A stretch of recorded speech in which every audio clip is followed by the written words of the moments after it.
નમસ્કાર દર્શક મિત્રો, હું છું બાબા સૈયદ. વિજાપુરની ખબરમાં આપનું સ્વાગત છે. માણસા તાલુકાના પાટણપુરામાં ગોપાલ ઇટાલિયાનું ભવ્ય આગમન. જય ગોપાલના નારા સાથે જાહેર સભા, ભાજપ કોંગ્રેસ પર પ્રહાર, અનેક લોકો આપમાં જોડાયા. સમાચાર વિગતવાર જાણીએ તો આમ આદમી પાર્ટીના ગુજરાત પ્રમુખ અને વિસાવદર વિધાનસભા બેઠકના નવનિયુક્ત ધારાસભ્ય ગોપાલ ઇટાલિયાએ રવિવારે રાત્રે માણસા તાલુકાના પાટણપુરા ગામમાં ભવ્ય આગમન કર્યું હતું. ઉત્તર ગુજરાતના તેમના પ્રથમ પ્રવાસના ભાગરૂપે યોજાયેલી આ સભામાં જય ગોપાલ સાથેના નારા સાથે ગ્રામજનો, યુવાનો, મહિલાઓ અને વડીલોએ તેમનું ઉષ્માભર્યું સ્વાગત કર્યું હતું. આપના સ્થાનિક આગેવાન ભાસ્કરભાઈ પટેલે જણાવ્યું હતું કે ગોપાલભાઈનું આ પ્રથમ ઉત્તર ગુજરાત પ્રવાસ છે અને ગામના લોકોએ તેમનું ફૂલહાર, શાલ અને પરંપરાગત રીતે ભવ્ય આવકાર કર્યો છે.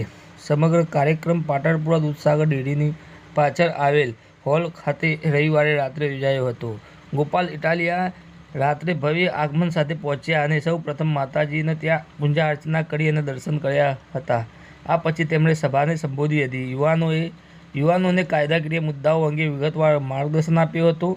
તેમણે ભારપૂર્વક જણાવ્યું હતું કે યુવાનો માટે કાયદાની જાણકારી અનિવાર્ય છે. આ જ્ઞાન તેમને પોતાના હકોનું રક્ષણ કરવામાં અને સમાજમાં ન્યાયનું નિર્માણ કરવામાં મદદ કરશે. સભામાં બાળકો, યુવાનો, મહિલાઓ અને વડીલોની અભૂતપૂર્વ ભીડ જોવા મળી હતી. માણસા, વિજાપુર, ગાંધીનગર અને આસપાસના ગામોમાંથી મોટી સંખ્યામાં લોકો ગોપાલ ઇટાલિયાને સાંભળવા ખાસ આવ્યા હતા, જેના કારણે આ સભા ઐતિહાસિક બની હતી. આ કાર્યક્રમમાં આપના પ્રખર આગેવાનો જેમ કે સાગરભાઈ રબારી, જગદીશભાઈ ચાવડા, જયદેવસિંહ ચાવડા, બિપિનભાઈ ગામેતી સહિતના અન્ય કાર્યકર્તાઓ ઉપસ્થિત રહ્યા હતા, જેમણે સભાનું સંચાલન અને સંગઠનને મજબૂત બનાવ્યું.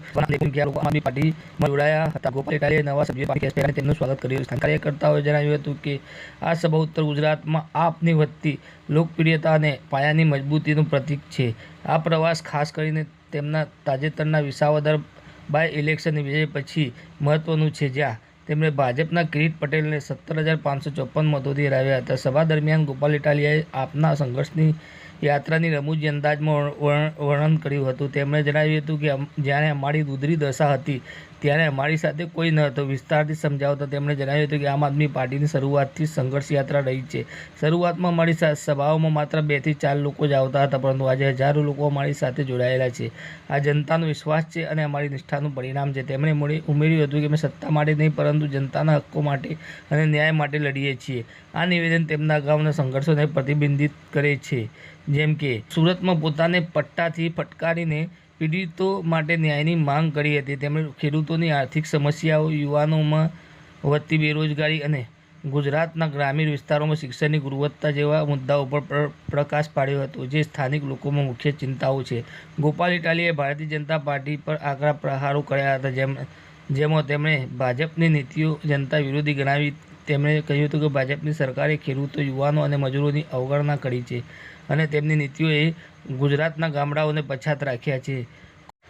કોંગ્રેસ પર નિશાન સાધતા તેમણે જણાવ્યું હતું કે કોંગ્રેસની જૂનવાણી નીતિઓએ ગુજરાતને પછાત રાખ્યો છે અને હવે તેઓ જનતા માટે વિશ્વસનીય વિકલ્પ નથી. આ ટીકાઓએ સભામાં ઉપસ્થિત લોકોએ જોરદાર ઉત્સાહ જગાવ્યો હતો અને જય ગોપાલના નારા સાથે બોલવાનું નહીં, બોલવાની ક્યાં વાત છે? ફેસબુક પર લખવાનું નહીં. એક કોમેન્ટ કરો તો પોલીસ આવી જાય પકડીને લઈ જાય. કેમ કોમેન્ટ કરી ભાજપ ઉપર? ગામના ઓટલે બેસીને ચોરે બેસીને ચર્ચા કરો તો બીજા દિવસે ગામમાં ભાજપનો જે માણસ હોય, મેન કાર્યકર્તા એ દબાવે. કેમ ભાઈ? તારી લાઈટ કાપી નાખું, તારું પાણી કાપી નાખું, તારે ત્યાં ગટર નહીં બનવા દઉં, તારા વિસ્તારમાં બ્લોક નહીં આવવા દઉં, તારે ત્યાં બાકડો નહીં મેલું, તારું દૂધ ભરાવાનું બંધ કરી દઈશ. આવી તો ધમકી મારે છે. મારી વાત સાચી? બોલવાનું નહીં. આવું શાસન આપણા ગુજરાતમાં ભાજપે ચાલુ કર્યું છે કે જનતાને અવાજ નહીં ઉઠાવવાનો, બોલવાનું નહીં. જે થાય એ સહન કરી લેવાનું. તમે સહન કરો તો ભાજપને બહુ ગમે.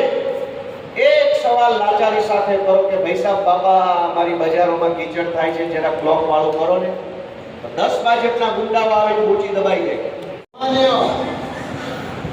સૌના રાહદારી એવા ગુજરાતના કેજરીવાલ કેવા એવા અને વિસાવદરથી ધારાસભ્ય તરીકે ચૂંટાઈ અને આ સરકારને ખાવા અને પાણી બંધ કરી દીધું છે એવા સૌના સ્નેહી ગોપાલભાઈ ઇટાલિયાજી આમ આદમી પાર્ટીના મહામંત્રી સાગરભાઈ રબારી સાહેબ જેઓ ગુજરાતના ખેડૂત આગેવાન છે. ખેડૂતો માટેની કાયમી વર્ષોની લડત લડતા હતા અને દરેક માટે કાયમી લડ્યા છે એવા આપણા ગોપાલભાઈ ઇટાલિયા સાહેબ આપણા ગામમાં આવ્યા છે. એમને હું આપણા ગામ વતી તથા અમારા આમ આદમી પાર્ટીના પરિવાર વતી સૌથી પહેલું એમનું શબ્દોથી સ્વાગત કરું છું. આજે ઉત્તર ગુજરાતની અંદર સૌ પ્રથમ વખત ધારાસભ્ય બન્યા પછી શ્રી ગોપાલ ઇટાલિયાજી આજે અમારા ગામમાં પધાર્યા હતા અને ગામનો વર્ષો ઘણા સમયથી એમની રાહ જોતા હતા કે ભાઈ ગોપાલભાઈને લાવો લાવો લાવો. આજે લાયા હતા. બહુ મોટી સંખ્યામાં લોકો આવ્યા અને લોકોએ બહુ ઉત્સાહપૂર્વક ગોપાલભાઈનું સ્વાગત કર્યું અને ગોપાલભાઈએ પણ લોકોને જે પ્રશ્નો હતા એના વિશે ઘણી બધી વિસ્તારથી બધી વાત કરી, લોકોને સમજ્યા અને એ પ્રમાણે બધાને ગાઈડ કર્યા અને આગળ શું થાય કાયદાકીય એ બધું એમને નોલેજ આપ્યું. બહુ સરસ અને મજબૂત આજે જન સૈલાબ આખો આજે ઊભો થયો હતો અમારા ગામની અંદર અને ગોપાલભાઈને પણ એ જોઈને બહુ ખુશ થઈ ગયા હતા.